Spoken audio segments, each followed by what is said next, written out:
શિયાળાનો time આવે ને એટલે લીલા લસણ ખાવાની મજા જ કંઈક અલગ છે. તો બસ મારા ઘરે બહુ જ બધી વાર આવી રીતે લીલા લસણ અને બાજરીને મિક્સ કરીને એના પરાઠા બનતા હોય છે. મને બહુ જ ભાવે છે. બસ મને આ પરાઠા છુંદા સાથે કે અથાણા સાથે બહુ ભાવે છે. તમે ચાહો તો આને સબ્જી સાથે પણ ખાઈ શકો છો. બાજરીના રોટલા તો આપણે બનાવતા જ હોઈએ છીએ, પણ આ પરાઠા જરૂરથી ટ્રાય કરજો.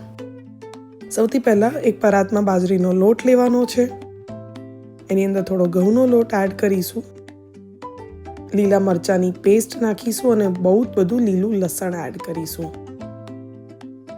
ઉપરથી થોડા તલ, અજમો, મીઠું અને તેલ નાખીને બધી જ વસ્તુઓને સરસ મિક્સ કરી લેવાની છે.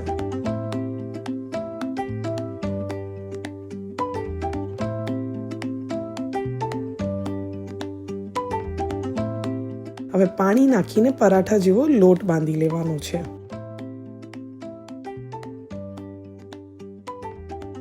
બાજરીનો લોટ હોય એટલે ધ્યાન રાખવાનું કે એને થોડો થોડો મસળતા જવાનું છે અને પછી લોટ બાંધવાનો છે.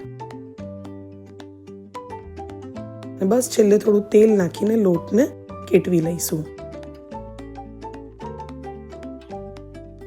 હવે ફાઇનલી આના પરાઠા બનાવી લઈશું.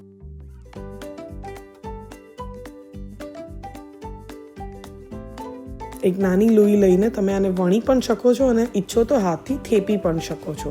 અગર હાથથી થેપવું હોય તો થોડા પાણીવાળા હાથ કરીને એને થેપી શકો છો અને વણવું હોય તો અટામણ લઈને એને વણી લેવાનું છે.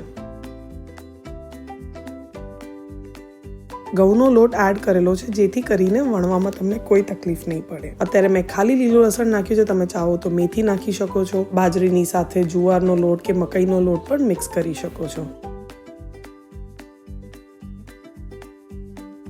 તો બસ ફાઇનલી એક બાજુ ઘી લગાવીને પરાઠાને એકદમ સરસ ધીમા ગેસ પર શેકી લેવાના છે.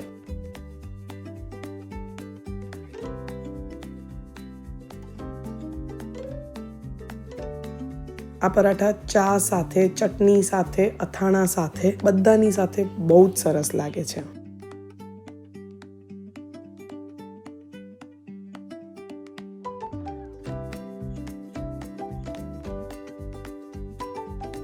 અને ઉપરથી પણ થોડું ઘી લગાવવાનું છે અને તમે ઈચ્છો તો માખણ સાથે પણ આ પરાઠાને એન્જોય કરી શકો છો. પણ મને તો છુંદા સાથે બહુ જ ભાવે છે એટલે હું છુંદા સાથે એન્જોય કરું છું. તમને આ રેસીપી કેવી લાગી મને કમેન્ટ બોક્સમાં જરૂરથી બતાવજો. એન્જોય.